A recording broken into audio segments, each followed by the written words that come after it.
In this end time, God draws special attention to January 16th. Many prophetically significant events have occurred on or around this day. Learn the true spiritual significance of this date and how its events have changed the world next on The Key of David with Gerald Flurry. Now here we are at the very end time, and Satan of all things is going to try, or did try, to conquer God again, and that happened recently, and we believe that we can prove to you that it happened in 1986 and probably on January the 16th.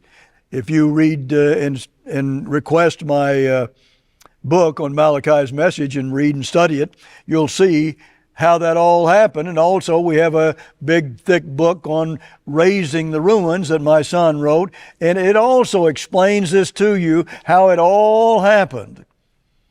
How Satan tried to, of course, take over the throne of God, but then when he couldn't do that, he attacked the true church of God and destroyed it for the most part, turning 95% of God's people away from God.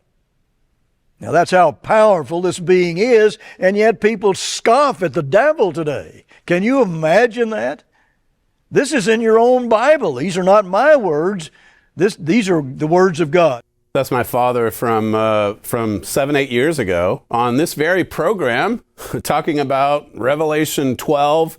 We'll get into some of that on today's show. My father, by the way, he really, really does appreciate the many words of encouragement that some of you have sent in over the last few months. He'll be 91 years of age in just a couple of months, and while he still gets in a lot of office work from one day to the next, he has reduced so many of his broadcasting and speaking engagements, as many of you regular viewers know. In any event, we just passed the 40-year anniversary of Herbert Armstrong's death. That happened, as my father drew attention to there on that program, that happened on January 16th, 1986. And of course, as significant as that is, and it is, because he was God's servant, he came in the spirit and power of Elijah, Herbert Armstrong did. But as my father also mentions in that program from 2017, well, Satan and his demon army, they were cast down to this earth as well. The earth has never been the same. I mean, think about these past 40 years. I mean, looking back on it in hindsight, we can enjoy some perspective.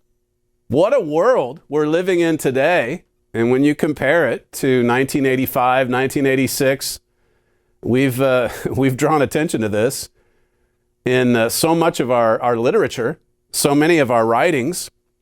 This little booklet here, January 6th. We appreciate you joining us for today's show, by the way. Welcome back to The Key of David. But this little booklet here, January 16th, God's Miracle Day. It's a short little booklet. Everything we offer on this program is offered without cost or obligation. But in that little booklet, it says that when Mr. Armstrong died, when Satan and his demons were cast down to this earth, they tried to overthrow God again. Again, you can see from Ezekiel and Isaiah when it happened the first time, but it happened again in our time, in these last days. And my father said that this triggered a great spiritual war described over in Daniel 8, a war between two churches. When Mr. Armstrong was taken out of the way, as 2 Thessalonians 2 says, then you had all of these evil forces, these lawless men that just systematically dismantled everything about Herbert Armstrong's work. And they went so far as trying to bury Mystery of the Ages, his teachings, all of those doctrines that were based on the Word of God. And Herbert Armstrong used to say, don't take my word for it. Blow the dust off your Bible and see what God says. Look into the Bible for yourself. My father writes in this little booklet, here again we see just what a decisive pivot point in world history January 16th, 1986 was. I mean, obviously, was a thunderbolt.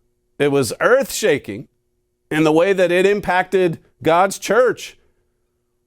But the world came into a time of no more delay soon after Mr. Armstrong's death, and we have seen prophetic events just accelerate like never before. In this booklet, my father says, we must be aware of the scale of spiritual warfare that occurred on that date. And that has been taking place ever since. It says, from that point, Satan and his evil minions were confined to this earth. This has brought a whole new level of suffering to this world.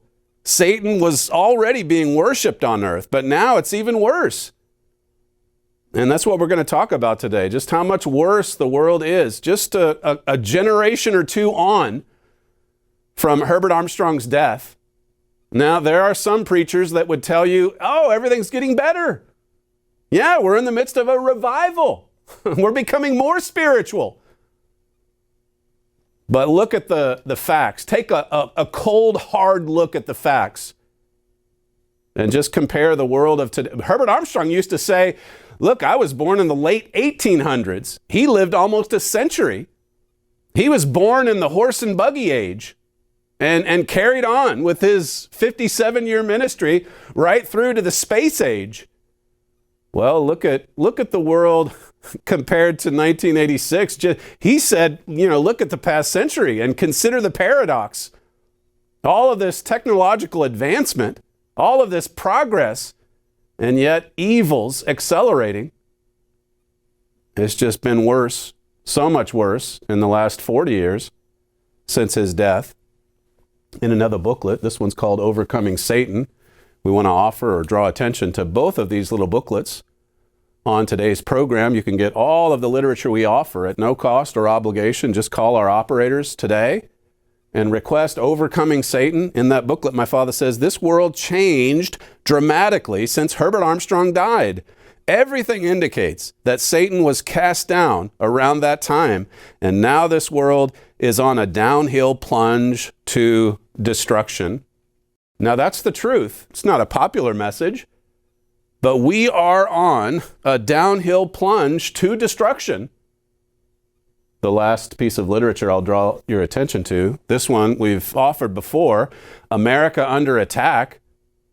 And we have been saying for years that God would bring Donald Trump back into office, which happened in 2024. And the history of what led up to that miraculous event, it's all recounted in this wonderful book, America Under Attack, more than 200 pages. And there's a long section in there about just how dramatically the world has changed, specifically America, in just the past 40 years, in just since the mid-1980s. My father in the book, he talks about illegal immigration. Obviously, that's been in the news in recent years because they were just flooding into America during the Joe Biden years. And President Trump has clamped down on that. But my father in the book, he takes you back to the 1986 Immigration Reform and Control Act, which he said granted amnesty to millions of illegal immigrants and liberalized America's immigration laws. So the seeds were planted for some of the problems, for some of these sicknesses that we're seeing today. They were planted back in the mid-1980s. He talks also in America Under Attack about mass shootings. I mean, that's been basically in the last 30 or 40 years. Now it's just common. Happens in America almost every few weeks, it seems. It wasn't always this way. What's the problem? My father talks about the video game creators back in the mid-'80s and how, I mean, you think about some of the video games that I played when I was a kid, and then you compare them to these active shooter games today where they're so realistic and so violent. Here again, look at the last 30 or 40 years. Look at the problem America has had with mental illness and all the drugs. We've just become drug addicted. And not just to illegal drugs, over-the-counter drugs as well. Drugs to try to lift us out of depression or whatever the problem might be.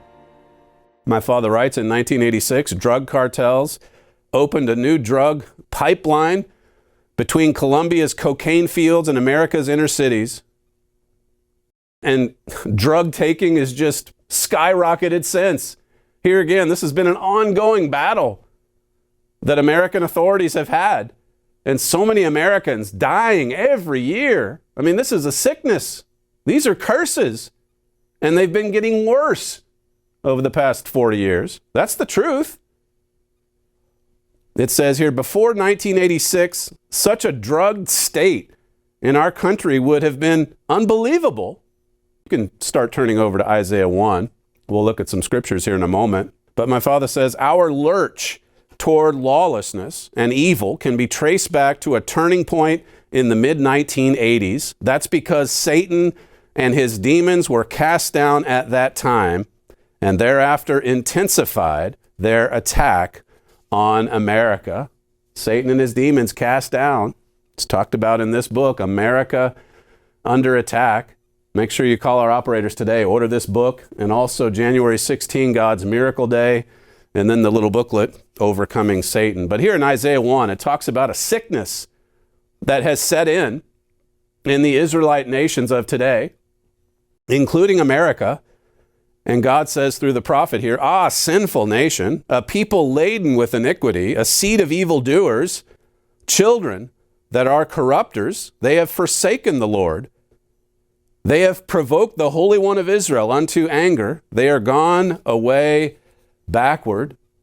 That's God's assessment. God says, look, you're not progressing. You're going backwards. You're getting steeped in these sins, and it's making the nation sick. Verse 5, it says, why should you be stricken anymore? You will revolt more and more. The whole head is sick, and the whole heart is faint.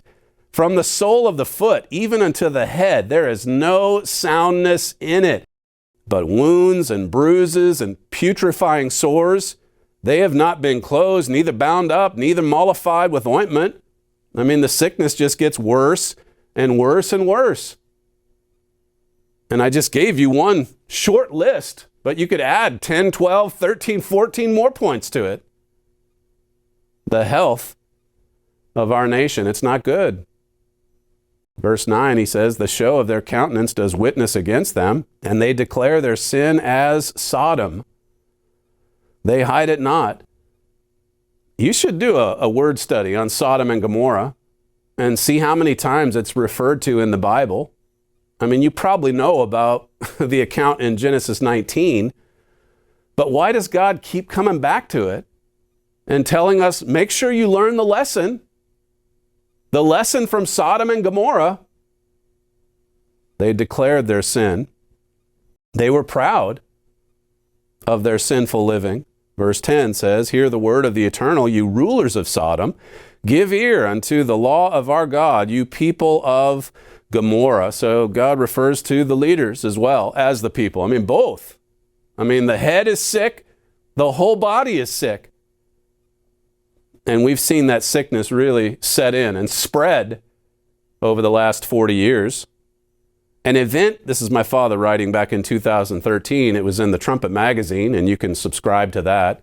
You can get a free 1-year subscription and understand tomorrow's news today and understand your world with the sure light of Bible prophecy shining through. This is from that article. An event occurred in 1986 that marked a major turning point in history. It has radically altered everything that has happened since. Culture, family, education, religion, science, finance, politics, international relations, everything we do. It's affected the United States in a massive way. He then talks about just the spread of lawlessness. You can look at, events in Europe, the Middle East. I mean, pick the hot spot. You see you see just how different the world is today than it was at the time of Herbert Armstrong's death.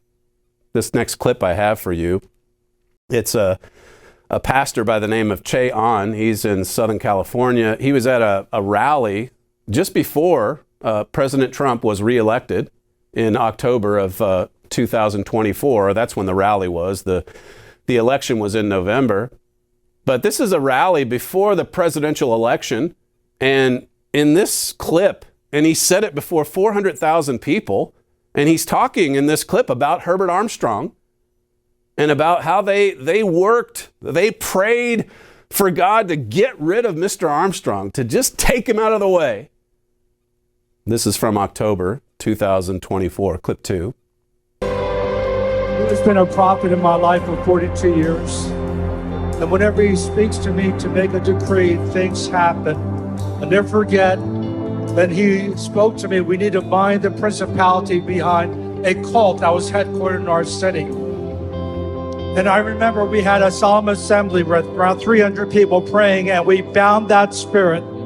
Within 2 weeks, the leader of this cult dies.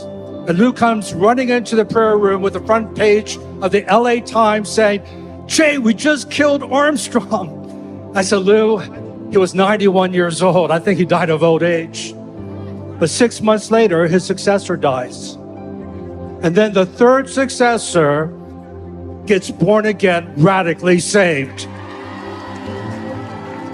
And on Christmas Eve of 1994, he has a special Christmas Eve service where he repents of all the false doctrine. They didn't believe in the Holy Spirit's God. They didn't believe in Trinity. They had triple tithe. And he repented before the people and said, "We're going to change. And we're not going to have triple tithe. We're going to start worshiping on Sunday instead of Saturday," because they were like the Jehovah's Witness. A few weeks later, revival breaks out in our city in 1994, January 1995, going into 1995. We go into nightly meetings for 3 years. We bound the principality that hindered our city from experiencing revival. We've confronted that kind of contempt for Herbert Armstrong before. We certainly did during the lawsuit over Mystery of the Ages. Some powerful individuals that wanted to destroy the works of Herbert Armstrong. You think about all of the amazing and good and productive and positive things that Herbert Armstrong did for the community in Pasadena, with all of those concerts in the auditorium, the beautiful auditorium. And then you think about all the projects, the humanitarian works and projects around the world, all through Mr. Armstrong's ministry, the excavations in Israel, sending volunteers to handicap schools all over the world. And it's so easy for someone to come along, they don't agree with his doctrines, his teachings, and so they just casually label him a cult. But I think the point I wanted to dwell on here for a moment is, if you kind of read between the lines there, or at least take what he's implying, this pastor, he's basically saying, once we got rid of Armstrong, I mean, they almost took credit for Mr. Armstrong dying in 1986. But they say once he was taken out of the way, then there was this spirit of revival. Then we've heard this before, haven't we? You just get rid of that principality, you bind that spirit, and then you're going to have nothing but success, nothing but growth in the Christian community, and everything gets better and better and better, right? Well, has it gotten better? I read this article on my radio program, The Trumpet Daily. You can tune into that every weekday morning at our website, thetrumpet.com. But the New York Times said recently, a year of fires and floods in Southern California. The floods that struck last week, just before the first anniversary of the January wildfires. Remember that a year ago? I mean, that was very close to Pasadena, California.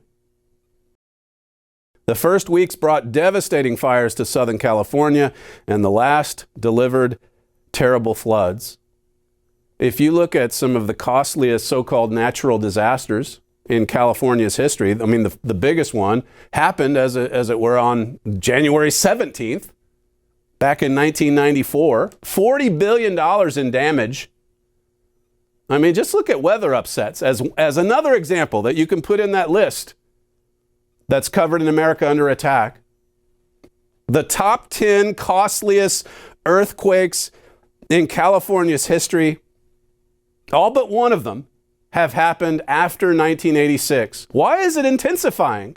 Does it have anything to do with what Jesus said in the Olivet prophecy in Matthew 24? I mean, this is just the reality. Why are we seeing more flooding, more earthquakes, more natural disasters? Could God stop them? Well, he could, but he obviously hasn't. So why? What's the problem? If there's a spiritual revival that can finally flourish because, that Armstrong is out of the way.